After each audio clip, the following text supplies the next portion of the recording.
Hello and welcome to another HRL recap. We're going to be doing week number 3 and week 4.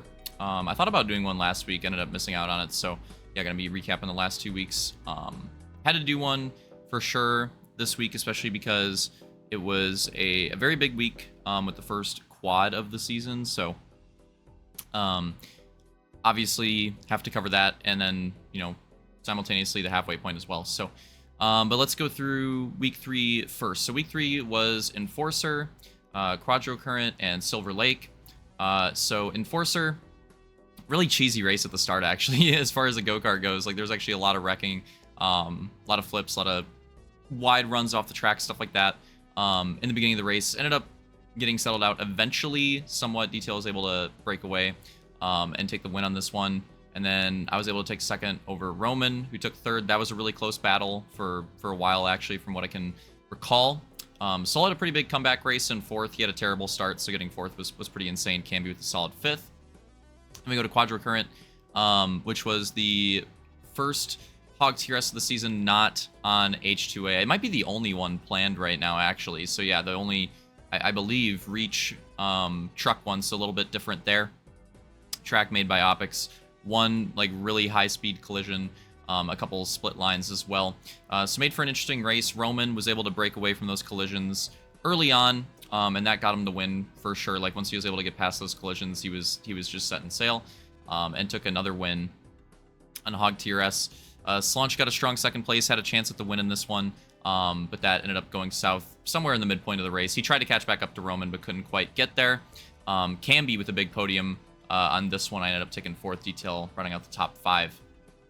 Then we go to Silver Lake. This one was a race. This was a race.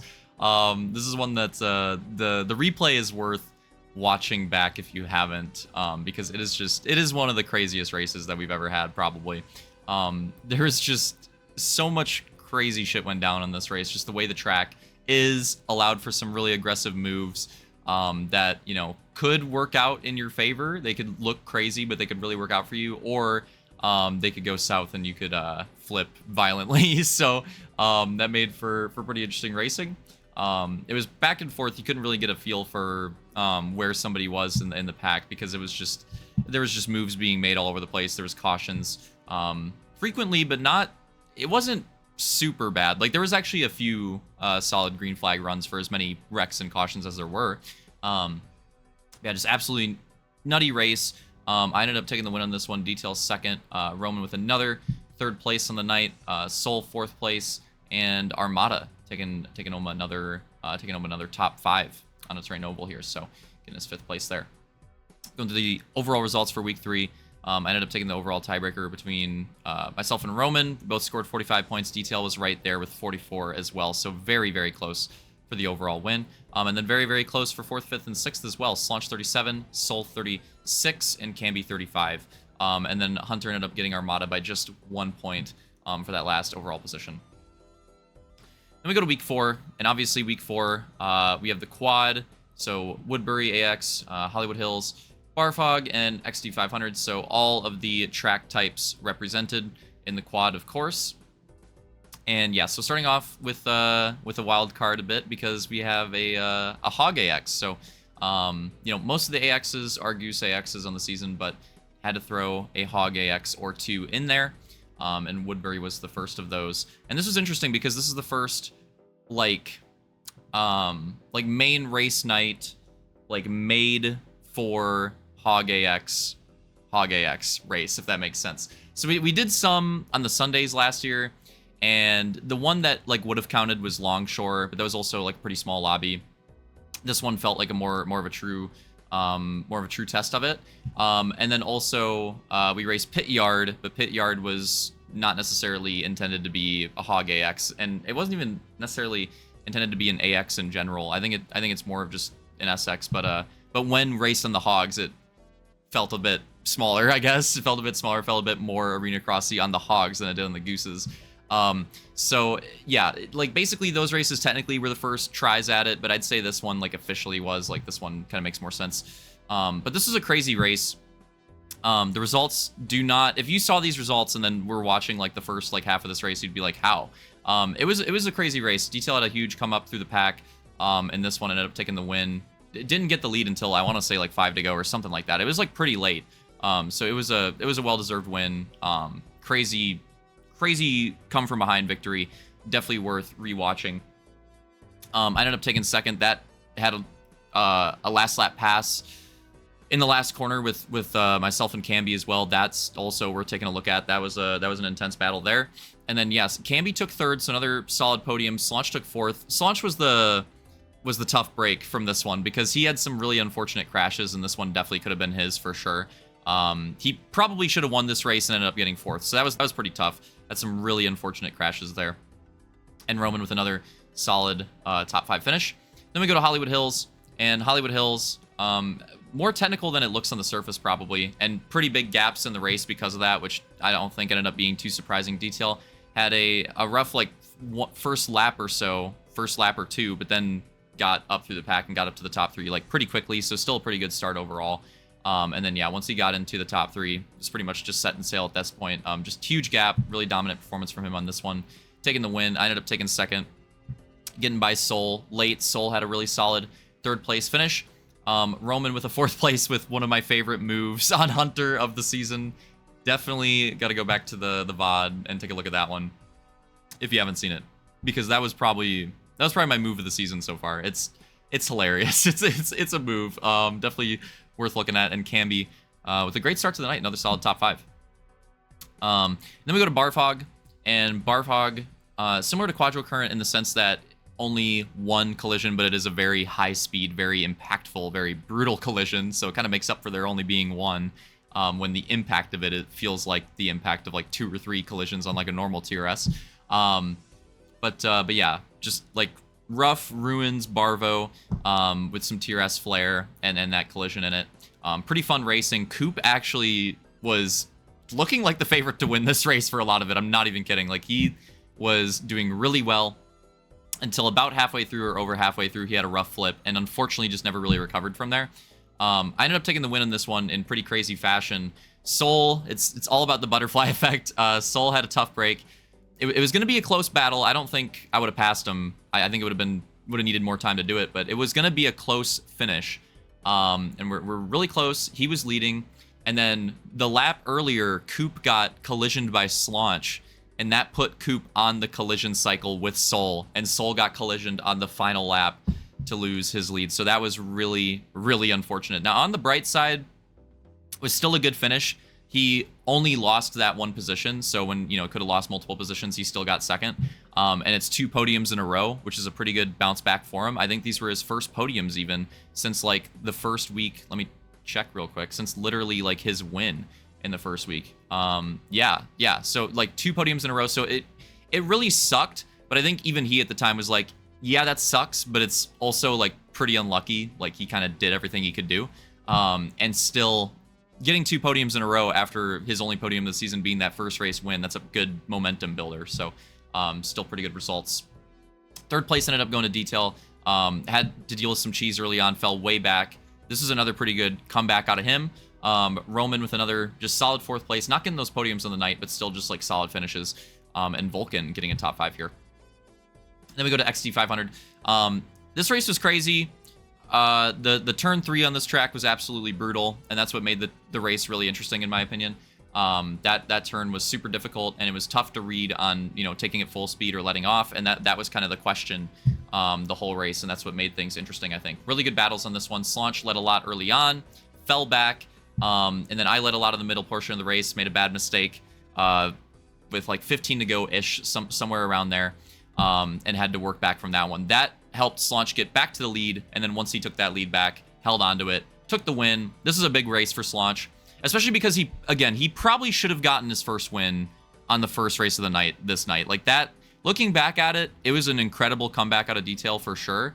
Don't want to take anything away from that. But Slaunch had some really rough luck. Like he got 4th. He should have at least, if not a win, he should have at least gotten 2nd for sure. So like the fact that he didn't get a win or at least a podium was just absolutely brutal. So this was a big comeback for him to take this win on this last race of the night and just get that, get his season started is kind of what it feels like. So this is a big race for him. I did end up coming back for 2nd. which is a decent comeback performance. Detail had that opportunity. He was involved in the wreck that, you know, or we're both involved in the same wreck late in the race. We both had to like kind of come back a little bit, and yeah, second and third. Another decent set of results there. And then fourth place Camby with, if Camby got the lag out or overheat cheese, whatever Camby goes through, whichever one it ends up being, on Barfhog. So this is really unfortunate because this is a podium and 2 top 5s and then the lag out. So if it weren't for the lag out, Camby, I think, very possibly gets a top 3 overall on the night if it weren't for the lag out. It would have, you know, it would have depended. It would have switched things up. You never know. But it's like very possible that Camby could have gotten a top 3 overall without that lag out. So that's brutal. We'll talk about that a little bit more when we get to the points. But still a 4th place solid finish in Soul. Soul capping off a really good night as well with another 5th place top 5. So good for Soul there. The overall results, Detail takes his first overall win on the season in a tiebreaker. It's just always going to be close in this season, apparently. But yeah, 62 points apiece.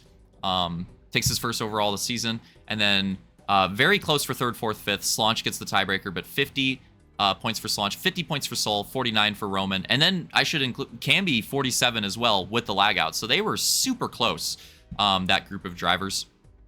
And then Hunter, 7th with 41. Vulcan very close behind, 39 points. 8th, Coop, 9th, 35 points. That Coop could have been up there a little bit with Hunter and Vulcan if it weren't for that. That Barfhog was the one that got away for Coop for sure, and Nightmare making 8 points, 10th place overall running out the field.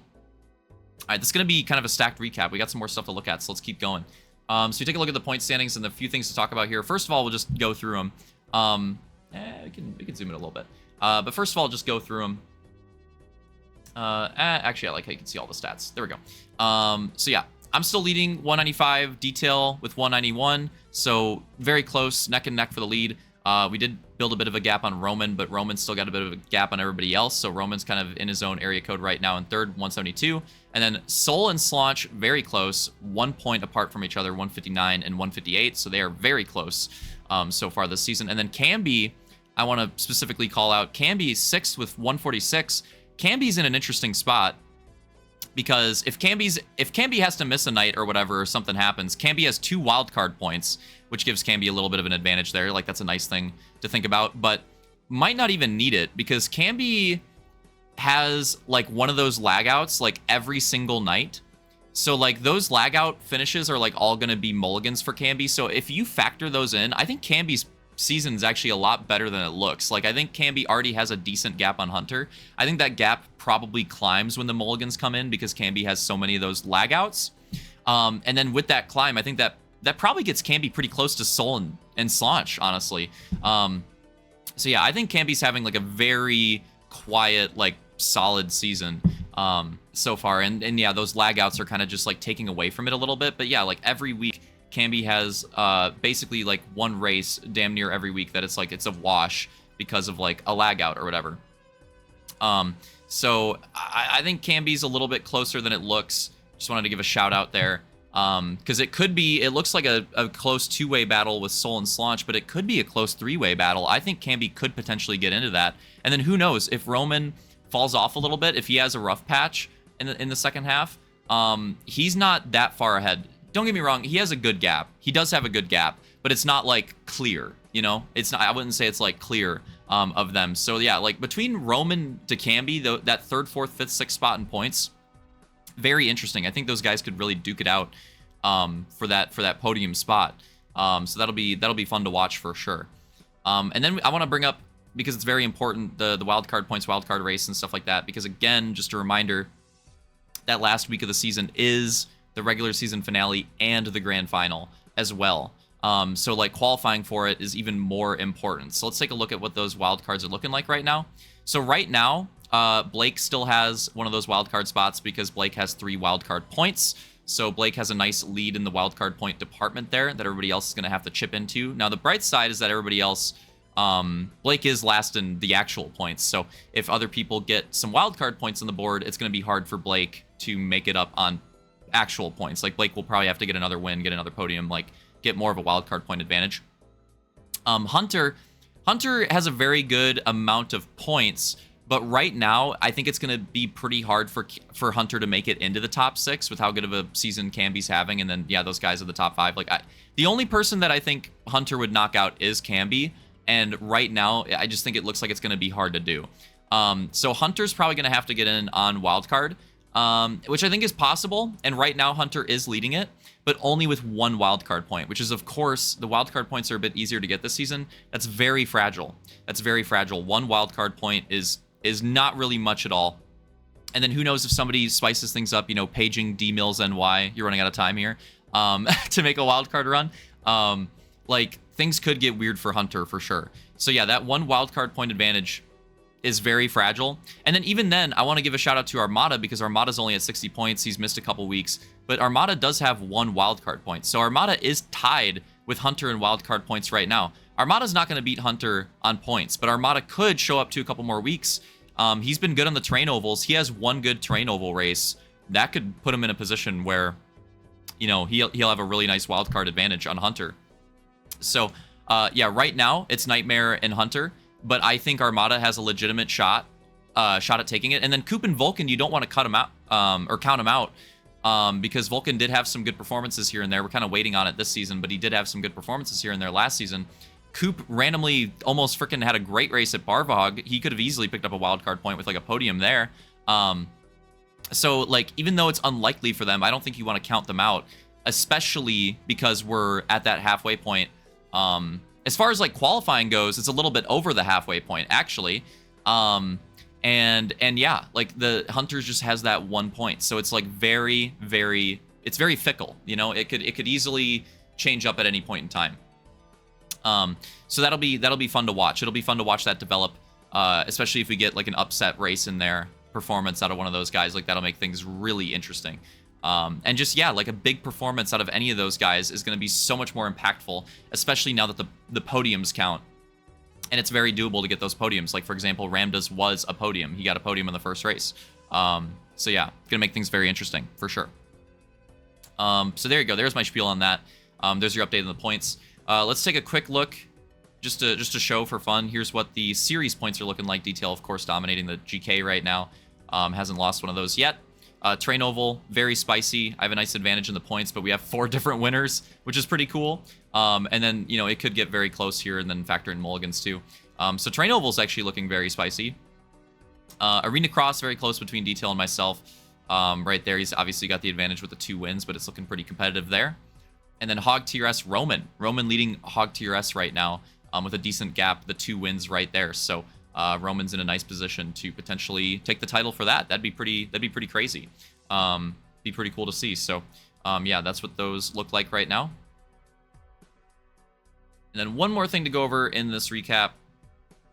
The schedule. So obviously, talked about it earlier in the season, how the schedule is similar to Megamix, like kind of fluid. You know, most things were set, but we could, you know, we'd kind of move things around and just keep everyone updated.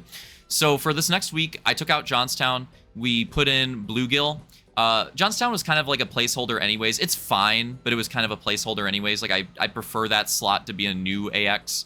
So we're working on that. And in the meantime, to give time for that, we moved Bluegill up. Bluegill was going to be the week after, but we just moved it up. So next week's events will now start off with Bluegill AX by Roman, and then Bioluminescence GK by Detail, and then Westerling, I believe, is also a Roman track. Looking forward to this week. Bluegill is a pretty unique AX layout that Roman cooked up. I'm curious to see how it races. Bioluminescence, this is one of my most look forward to races on the season. Classic Reach Go-Kart.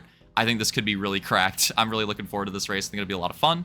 And then Westerling, if you really liked Crystal Grotto, I think you'll really like Westerling, because I think they have a very similar style of being like pretty tight, multiple collision, conkfest Hog TRSs. So I think Westerling, again, if you enjoyed Crystal Grotto, I think you'll enjoy Westerling. I think they'll be very similar in that regard.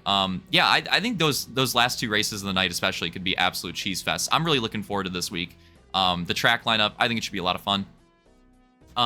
But so there's your preview for next week. Ending out the recap now, I just want to give update on other schedule stuff. So the week after that is a little bit to be determined in multiple ways. So we have Skyway GK by Detail. That one's locked in. That one's good to go. So don't worry about that. You could go check it out right now if you want to.